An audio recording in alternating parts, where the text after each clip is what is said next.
when you drop that booty down low.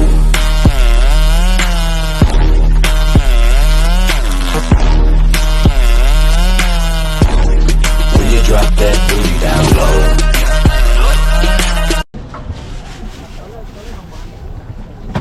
นี่ก็เป็นภายในนะครับมีห้องนอนห้องน้ำนะครับด้านล่าง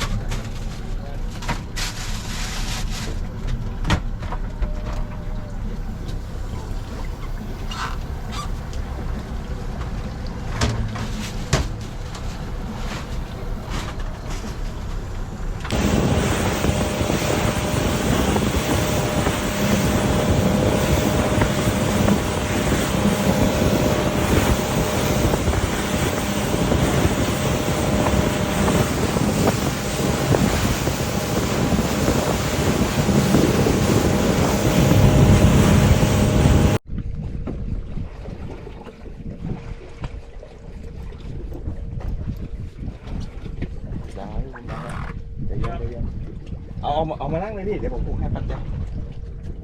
จำที่ไปเลยเข้าเหลี่ยมเลยเข้าไปเลย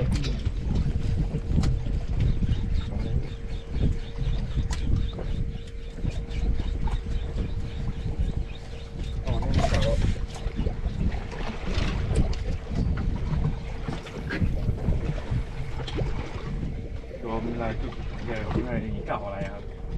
เก่าแน่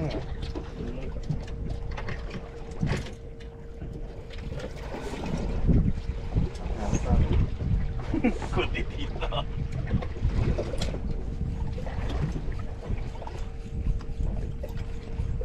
เอาแล้วกลางน้ำตีน้ำตีนี่พี่หนึ่งเก็บสายผมหน่อยพี่หนึ่งได้ครับพี่บุ้งก็โดนแล้วใหญ่โอ้ยเขาได้กันรอบเรือแล้วนะครับวิ่งจิ๋วหายเลยไปแล้วครับไปทางแล้วครับขยับไหมครับขยับไหมครับตรงนี้ไหมเดินครับข้ามไปเลยพี่พี่เดินเลยครับโดดเวลาวะเวลาไปเลย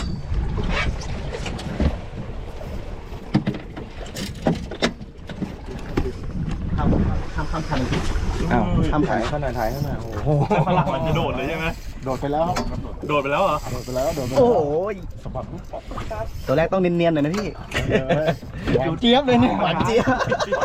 เลยปากกาห้ามหลุดห้ามขาดอ่ะหวานเจี๊ยบเลยรอตัดจริงๆสลัดคนชอบไปทำปลาเค็มเหมือนกันนะครับใช่ครับจริงๆสดอร่อยแล้วผมชอบเอามาย่างเวลาแล้วปลาสลัดยิงง่ายสุดละมันอยู่กลางน้ำแล้วมันชอบว่ายมาหาคนด้วยตักมุมนี้ตรงนี้ก็สายยิงเนี่ยเดี๋ยวเจอสายแหวด้วยยังไม่ได้ปลดปลาอุ้ยสายได้ตัวสวยจะมีสลัดเงี้ยปลาเฮ้ยโอ้ยหลุดเหรอเอาแล้วลางร้ายมาแล้วพี่โอ้ใส่3 ทางไม่เกี่ยววันนี้จะเป็นคุณหรือเปล่าครับเดี๋ยวลบไฟล์แป๊บนึงเข้าทีเลยนะครับหวานเจี๊ยบขนาดนี้ยังหลุดอีกมันสลัดมันต้องสะบัดนี่ติด3 ทางแน่เลยเดี๋ยวจะไม่โดน3 ทางมีตัวใหญ่ด้วยถ้าสลัดเนี่ยแม่งกินมั่วแน่นอนปลาถ้าอย่างเงี้ยเหยื่อมันจะพีลงเองนะอะไรเนี่ยตัวนี้เป็นแบนเลยนะแล้วก็อะไรเดี๋ยวปล่อยลงเองเดียว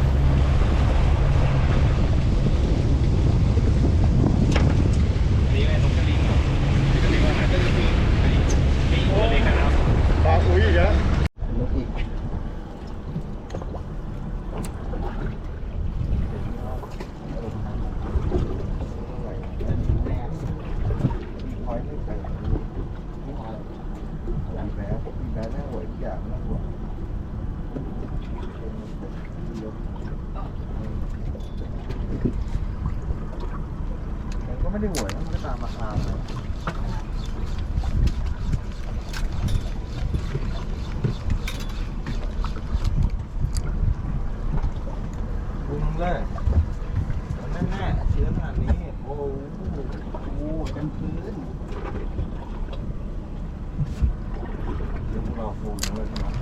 รงนี้มันเบาตรงนี้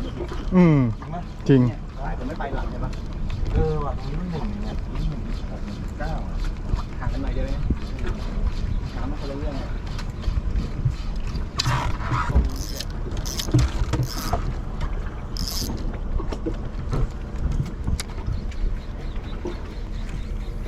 ไม่ห่างกิโลเองนะ น้ำก็ต่อแล้ว นะครับอินซีนะครับ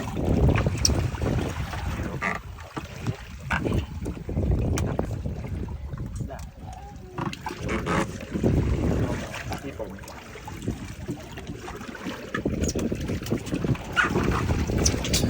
คิดไปไหนวะ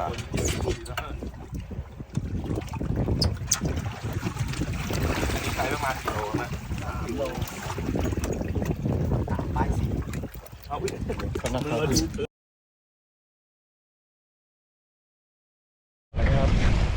แม่กินพร้อมกันไม่ได้หรอไหนไม่เกี่ยวสดนะตีให้ก่อนไงถึงเร็วๆเกี่ยวสดเกี่ยวไว้แล้ว โอ้โหเมื่อกี้กินพี่ต้อม ไม่ถึงผมนึกว่าไม่กินไม่บูมนะเล็กกว่านะผมเห็นตัวอยู่ใช่ป่ะเห็นเล็กกว่าแต่บูมเล็กกว่าแต่ต่างกันไม่เยอะต้องเลย เอาลงเลยเพราะมันได้ขึ้นมาตัวหนึ่งนี่มันมีความหวังยังไม่รู้ จะเป็นยังไงพี่ค่อยๆต่อชีวิตต่อไปเรื่อย ตอนเริ่มกินแล้วอะไรเงี้ย พากินร้อนก็ไม่ร้อน ข้าวก็ไม่กินด้วยตอนที่แล้วไอ้ช่อนเลว่ายมาต่อไปโยนเขาปั้นทิ้งเลยยังไม่ได้กัดนะครับ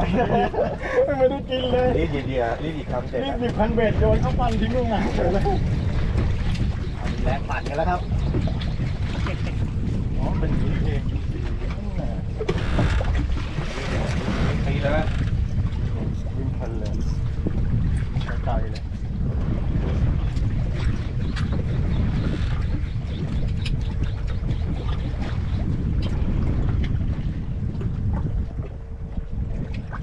ลากขึ้นมา5 เมตรเลยนะกันผมเลย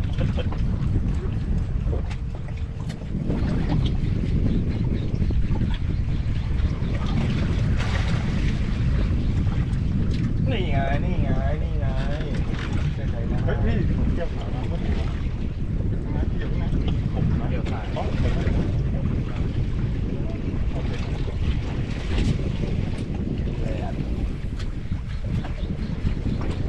เฮ้ยตัวนี้ไม่เอาดู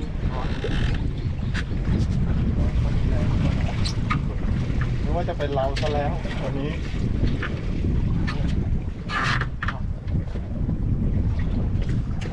ทำได้กดนี้เลยนะโดนอีกแล้ว ไปโดนนะสับนี่มันอยู่ตรงนี้อย่าไปสับของเราไปเราตกกันไปมันอยู่ตรงนี้ครับ ยอด เช็คกล้อง ไปแล้ว โอ้โหพี่ไปทำไมระยองพี่ ว่ะแม่งเอ้ยเปลี่ยนข้าวที่พัก ของพี่วัดก็ได้ถึงก่อนเราเพราะว่าพี่ฝั่งนู้นตัดไปลองขวาปลาอะไรที่ร้าน ตาดิต้องเข้าแล้วพี่ นี่แหละ ต้องเข้าจริงๆ ตาดิต้องเข้าเลยครับผม จริงไหมแต่เขาบอกว่าส่วนใหญ่ปลาเล็กกินก่อนแต่พี่เรากินเราไม่เคยเลยนะเราแบบ เราต้องไปดิ้น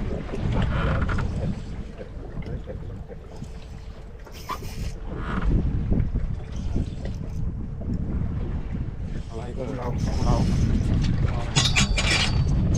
ร้อนไปไหนร้อนลง โอ้ยเจ๋งว่ะได้2 สายพันธุ์แล้ว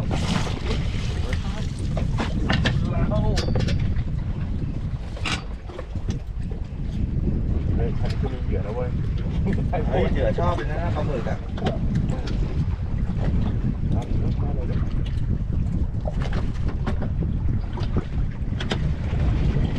ที่เราเลี้ยงปลาตลาดแล้วมันโดดด้วยเราหรือใต้คอ เอาหนวดแตกคือหากินหน้าดี พื้นเลยพี่เมื่อกี้ผมว่าเราพัดเดี๋ยว2 ทีพุ่งเลยอะไรอีกอะไรตกใจหมดเลยโอ้ย ปลากินอีกแล้วอ๋อ สู้มันเถียงก็บอกมันเถียง ก็ให้อภัยได้ ขึ้นใหม่ปุ๊บเปิดกล้องแล้วอะ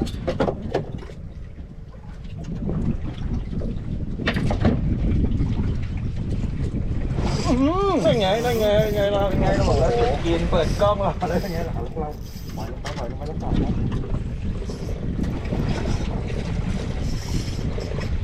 วันนี้เขาเอาจริงว่ะ300ติด นี่ก็3 ที่ก็ เป็นใช่ไหมคือเรามันเหินมานี่ซีแล้ววะ ตลาดเราอีก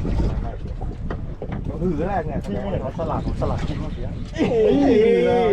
ก็ไม่ได้อยากได้เท่าไหร่ไม่ใช่ปลาเกม ต้อมบอก เอาแล้วพี่ ต้อมบอกกูทำงานยากอยู่แล้ว มายังครับมาแล้วบอกเดี๋ยว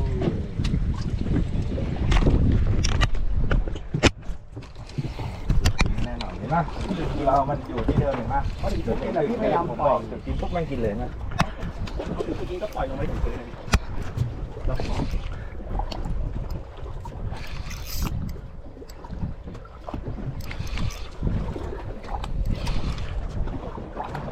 เห็นตัวไหมพี่ ยังไม่เห็นเลยครับ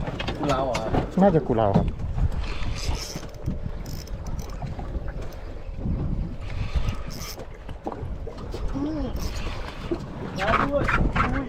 โอ้ยใหญ่ตัวนี้ โอ้สวย อ้อยยาสวย นี่กุลาวนี่ของแท้นี่กุลาวต้องตัวนี้ นี่อะไรของพี่บูมอะไรอ่ะพี่บูม นี่ คุณ ช่อนจบไป ช่อน อันนี้เก็บเลยหน้าดินเนี่ยเจอช่อนละ เจอช่อนแน่เลย ไม่ใช่กุลาวอ่ะกินไปไหนวะกินตดปลาไปตัวใหญ่จบไปทีเดียว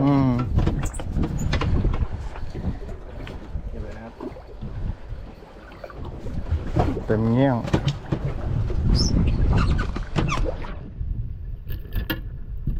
ลองนะครับผม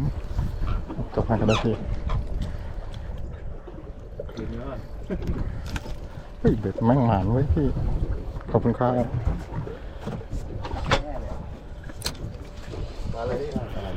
ข้าวแบบนี้ดีกว่าเนี่ย ข้าวครับข้าวครับ ลงเลยได้ต่อเลยนะครับเดี๋ยวขึ้นใหม่ ผมลองพื้นให้ทุกคนก่อนแล้วเดี๋ยวผม ย ไป อด เข้า ค ไป รับ จิ๊ก พี่บูมครับอ๋อ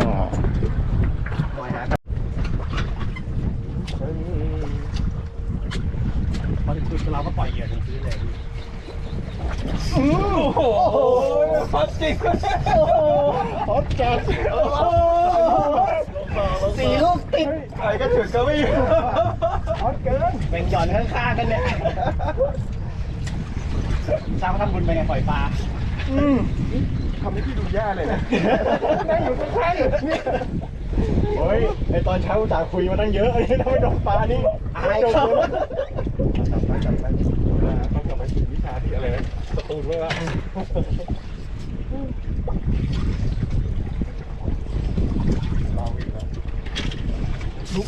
โอ้โหไอ้บอสเหรอ มันดีกว่าลอกลาดอย่างนี้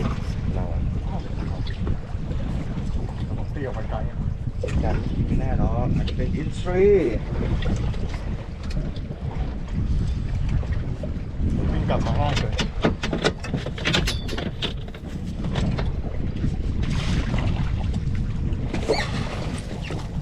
ดี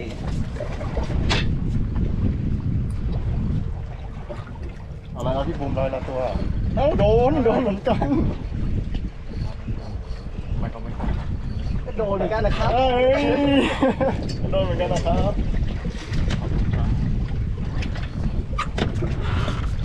เอา2 คนแล้วตัด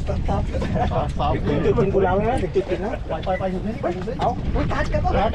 ปล่อยลงไปปล่อยลงไป ปล่อยลงไป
ถ่ายนะ อะไรอ่ะกล้องพี่บูมโอ้ไม่ได้นะ เอาออกกล้องด้วย ไม่ต้องไปจับแล้วพี่หรือติดแล้ววะติดแล้ว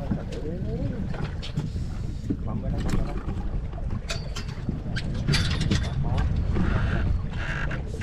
พี่บุ้งปล่อยตัด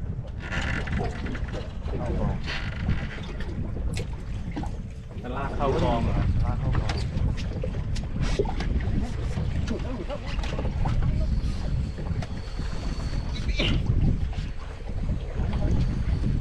เขาก็รู้เขารู้ขึ้นแล้วโอเคได้แล้วปลากองระวังกันนะ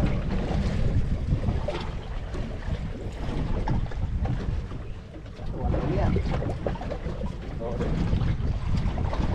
โต๊ะไม่ธรรมดา เขาใหญ่จุดกินแล้วจุดกินกูแล้วนะ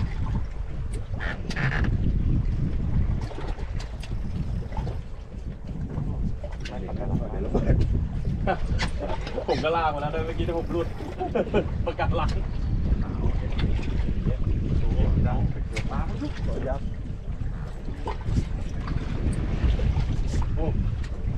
เคตัวอย่างเงี้ย ใหญ่เลย ใส่คุณก็จะต่อโอ้โหโอเคปกติมาแต่กลางคืน พี่บูม คุณเราเหงาเลยนี่ กูเราไม่ได้ เฮ้ยเดี๋ยวตัวนี้เข้าไป จบหมดเลย เกทับเลย ไม่ถึงได้อย่างนี้เลยอ่ะ ตัวใหญ่กว่านี้ปืนมาก นี่ต้องมี3อ่ะ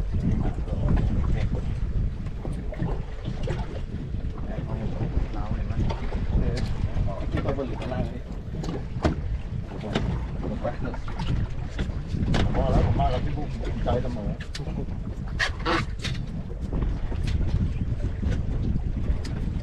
ขึ้นใหม่ครับ บูมเอาให้หมดกองเลยนะ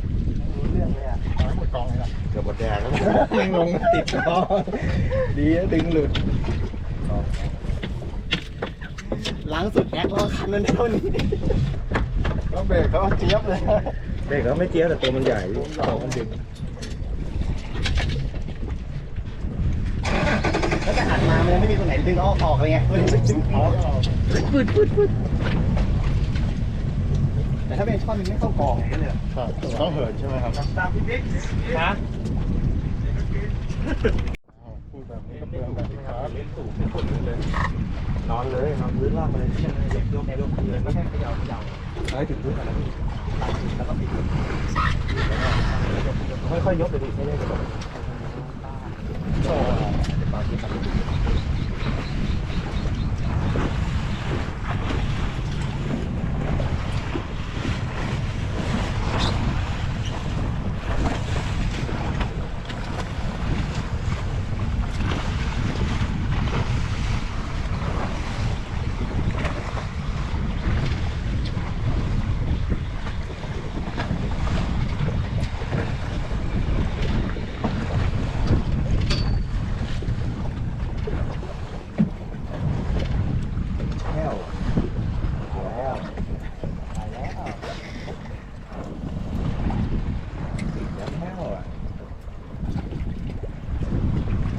แรงมันตกยากนะกดลอย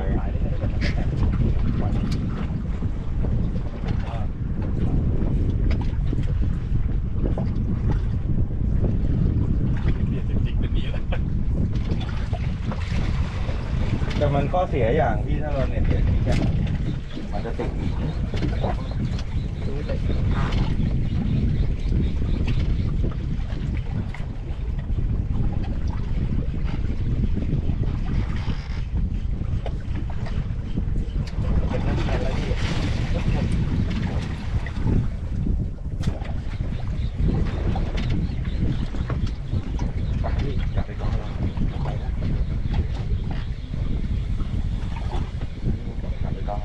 กองนู้นน่ะเหรอครับใช่กองนู้นที่เรือเมื่อกี้ไม่เข้านะ พี่บูมต้องทำอะไรเยอะโต๊ะใหญ่4ตัวก็โอเคแล้วนะมันลงตัวพอดีนะพี่ต้องบอกหน้าต้องแป๊บนึงต้องบอกหน้าเปิดที่ไหนโอเคครับ แกพี่ พี่วัดบอกว่าพี่บูมเอาโต๊ะใหญ่เดี๋ยวพี่วัดจะมีเอ็กซ์3เฮ้ย แบ่งกัน แบ่งกัน รับหน้าที่หาปลา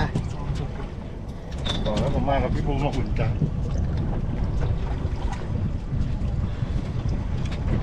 บ่ายค่อยจิก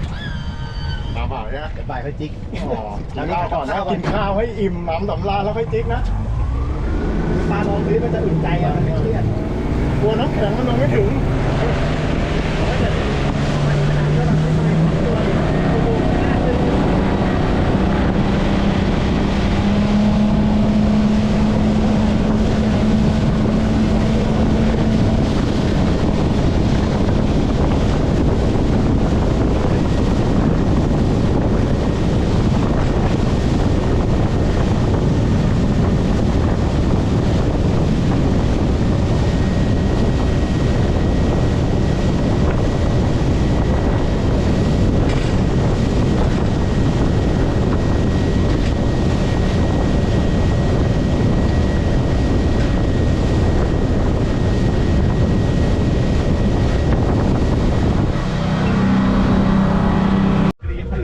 ออกไปออกรอบกับลูกค้า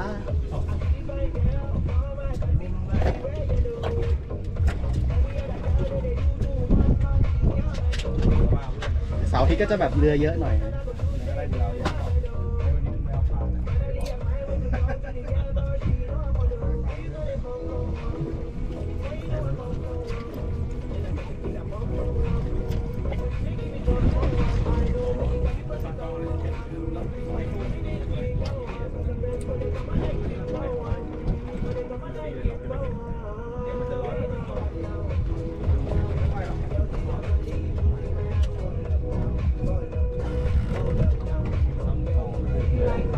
ถ้าไม่ใส่หัวหมุนได้ไหม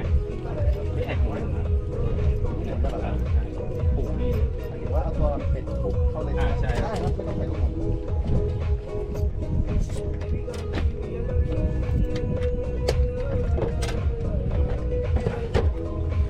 ล้อม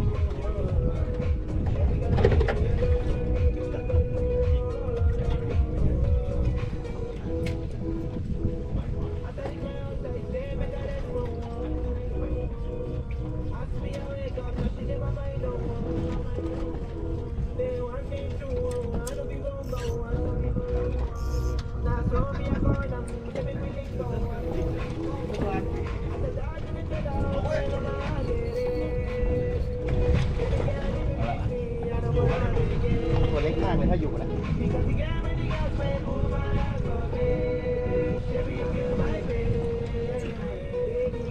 ผลิตหิน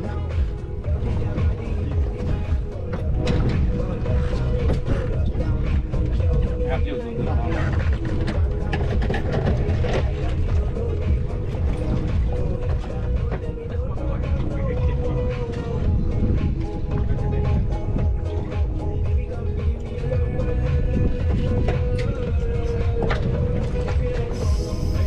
กินแล้ว อยู่ป่ะพี่พี่ทุกครับพี่ย้ำมันหน่อยไหม โตอ่ะ กูเรามั้งครับไม่น่าใช่แล้วล่ะ ไม่น่าใช่แล้ว ไม่เสียเป็นซีครับ กูเล้าพี่ ใช่เหรอ ถ้าอินซีเหินแล้วพี่ เนาะ อินซีมันฉลบออกข้างไม่กด นี่มันกดลงตรงๆ พี่ผมตักปลาที่วัดหน่อย ไอ้ยะ เอานี้พอป่ะพี่ เฮ้ยจะเป็นโอ้โห เอานี้ตักแล้วพี่ กูเราแต่ให้ เอามาปลากินแล้วพี่เร็วเราต้องแบบเซฟ ความพยายามอยู่ที่ไหน ใช่ความพยายามต่อไป เดี๋ยวมันก็กินพี่เห็นป่ะมันขยี้ไปดิกูเล้าพี่คิดว่ากูเล้านะเห็นตัวพี่ แล้วมันกินอยู่สีเดียวนะตัวเดิม ตัวหมาไม่เปลี่ยนทำไม นั่นน่ะดิ หมาจะกินก็ดี เรามาแล้วเว้ยกินอยู่ไกล ไซส์สวย บอสแล้ว โลกว่า พี่บูมดึงกล้องให้ผมหน่อยดึงออกมาได้เลย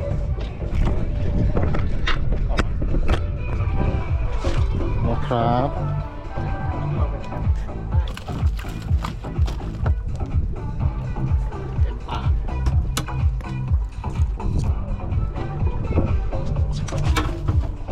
ปากสูงมากครับโอ้ยใหญ่ดูเดี๋ยวลองขึ้นกองใหม่ อ่ะยังเหรอ กองนะ มันอึดมันดิ เอาครีมไปแล้วพี่บูมที่ว่าใช้ดีอ่ะครีมที่ว่าใช้ดีไปแล้ว เอาไว้เงี้ยงคมขนาดนี้เนี่ย อ้าวมัดเองครับผมมัดเองไง สกิดอยู่อ่ะ สกิดติดเขาเรียกพังหมดแล้วเฮ้ยพี่ตั้มหัวมันขึ้นมานี่แล้วอ่ะโอ้จะหายแววเลยก็ไม่รู้จะจับพี่ต้อมหรือจับปลาดีเว้ยเมื่อกี้อ่ะ พี่ต้อมตกน้ำได้ตายตกน้ โอ้จับไม่ถูกเลยปลาทั้งแม่จับคนก่อน ำเอาปลาออกกันนะพี่แบบไม่ดี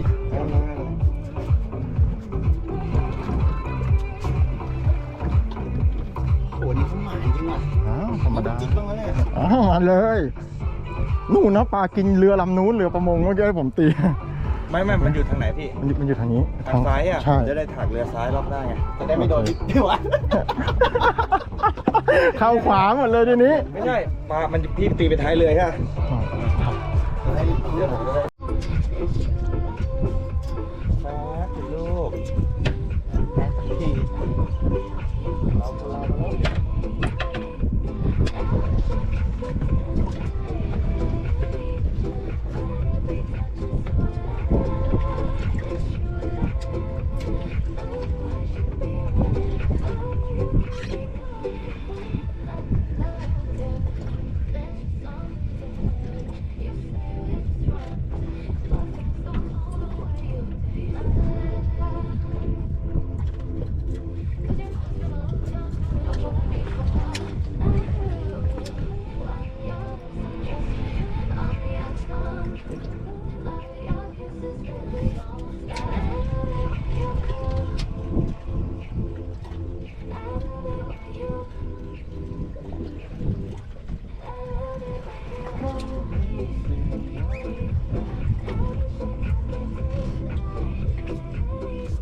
เฮ้ยขอลิง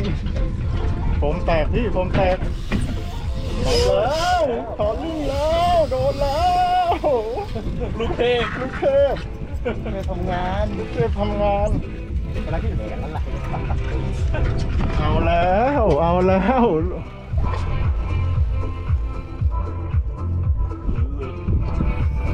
อยู่ที่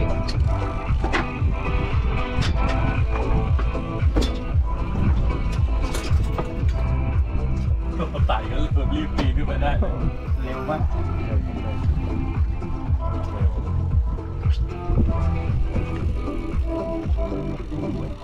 อยู่เล่นเยอะ ผมแตกสาแรกขาด ขาดครึ่ง หัดครึ่ง เก็บสายก่อนนะครั เก็บสายเก็บสายทำสปริง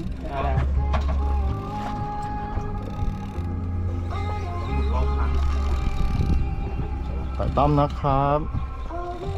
แค่ตัวเดียวด้วย โบนัสลูกเทพ มาแล้วพี่บูม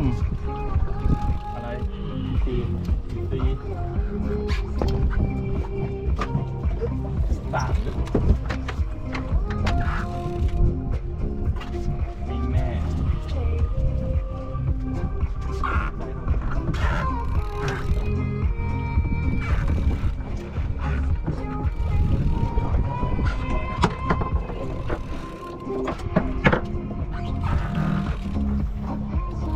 ตี ยินสีขึ้นมาแล้วนะครับ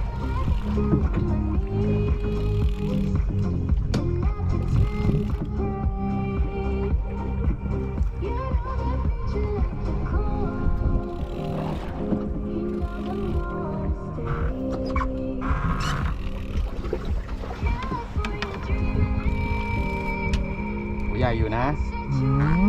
ม อีกตัว ก็มีตัวนี่ว่า สวย ไม่ถึง ไม่ถึง อีกรอบ อีกรอบ ขออภัยมือใหม่ มือใหม่หัดอะไรหัดคล้อง มือใหม่หัดสับ หัดสับเอ้ย เดี๋ยวผมเอาขึ้นให้ผมถือ เอาพี่ต้มลงมาก่อน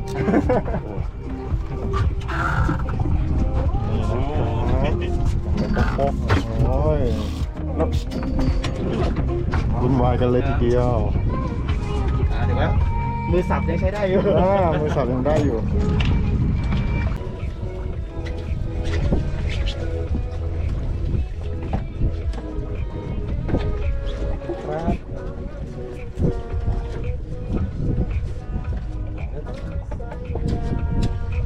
มันกินเลยพี่บูมันต้องกินด้วยซีนเกิดเพื่อเหยื่อจิก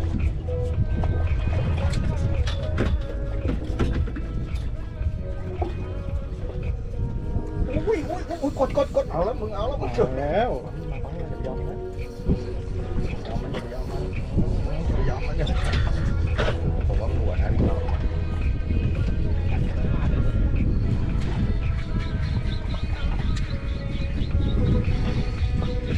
ตัดสิเว้ยโอ้ยตัวนี้ไม่ได้โอ้ยใหญ่เว้ยโอ้ยใหญ่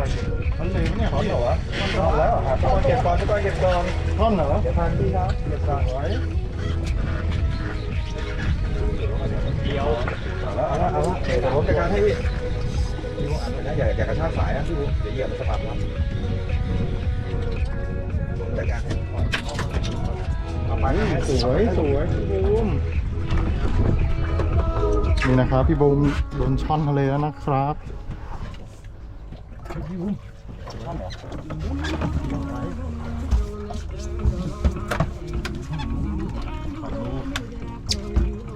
ได้เนาะ บูมสร้างความวุ่นวายอยู่แล้วนะครับผม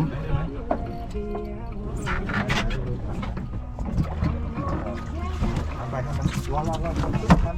มันรอล่วง ตามสบายเลยพี่บูมขึ้นแล้วก็ลงอีกช่อนเหรอช่อนพี่ โอเค นั่นแหละ แล้วช่อน ช่อนโอ้ยโคตรหล่อเลยพี่บูมเนี่ยช็อตเนี้ยผมถ่ายให้อ่ะ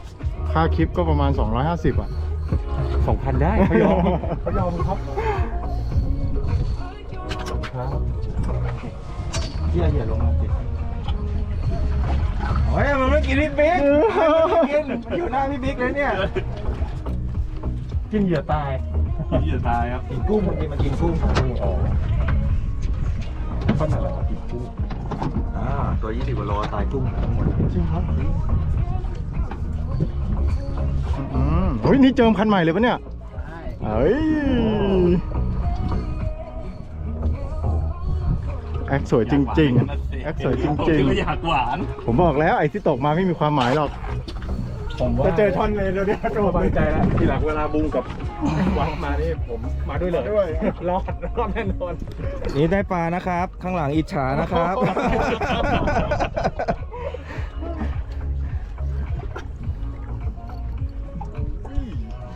มันเลยตัวเดียวมันเลย เดี๋ยวเขาก็กินข้าวแล้วตรงนั้น เล่นแล้ว เดี๋ยวเขาก็กินข้าวแล้ว เดี๋ยวผมตักให้พี่ เดี๋ยวก็ตกเล่นตกหัวแล้ว เขาก็ไม่จริงจังให้เราแล้ว ไม่โต เรียบร้อยช่อนเลยครับผมนี่ครับ ถือให้กล้องหน่อย ถือให้กล้องหน่อยครับบูมครับผมเรือต่อยต้อมนะครับ ไม่มีผิดหวังครับผม